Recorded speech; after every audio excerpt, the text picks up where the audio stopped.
Mali, ceux qui prennent l'avion et se moquent de Bamako vu du ciel, savent-ils qu'ils ne critiquent pas le président Assimi Goïta, mais plutôt les anciens chefs d'État qui n'ont rien fait? Bon, si vous affirmez que le président Assimi Goïta a hérité d'une base et qu'il faudrait féliciter les anciens régimes, alors cessez de critiquer ce que vous voyez aujourd'hui. C'est mathématique, c'est simple. À défaut, ce que vous voyez lorsque vous comparez le Mali à d'autres pays représente des décennies de pouvoir confisqués par des anciens présidents corrompus et des élites politiques qui n'ont strictement rien foutu pour le pays. Des années de promesses creuses, de détournements, de corruption généralisée, de mensonges, de pillages organisés pendant que le peuple survivait.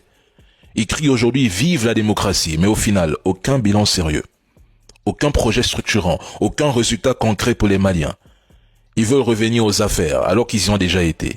La seule question à leur poser est simple. Quel est leur bilan quand ils étaient au pouvoir?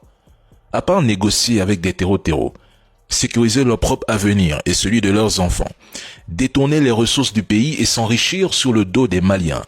Mesdames et messieurs, qu'ont-ils réellement accompli? Absolument rien. Aujourd'hui, ils se recyclent en donneurs de leçons et se cachent avec honte derrière le mot démocratie pour tenter de revenir par la petite porte. Mais la démocratie qu'ils vendent est une arnaque.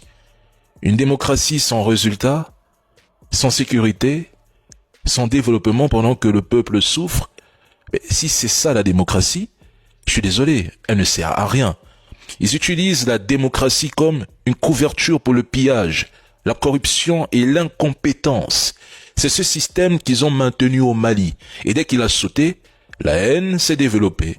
Mais les Maliens ne sont pas amnésiques. Ils jugent aux actes, pas aux discours. Et en passant, ce n'est pas en 5 ans qu'on répare 30, 40 ou 50 ans de mauvaise gestion de gouvernance.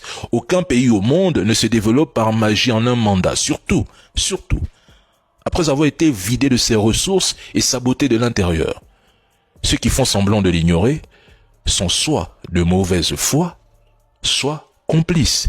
Les États-Unis n'entreront pas en guerre contre l'Iran car l'Iran a une capacité de nuisance régionale qui rend une guerre prohibitive, ingagnable rapidement et stratégiquement suicidaire. L'Iran représente un défi logistique et opérationnel massif. L'Iran peut transformer une guerre américaine en un bourbier régional, infligeant des coups indirects sans victoire décisive pour les États-Unis. Les États-Unis ne sont plus la superpuissance unipolaire des années 90.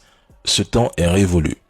Ils doivent prioriser la diplomatie, les sanctions, les frappes ciblées, les frappes de décapitation ou des opérations spéciales comme au Venezuela avec Maduro, plutôt qu'une guerre totale.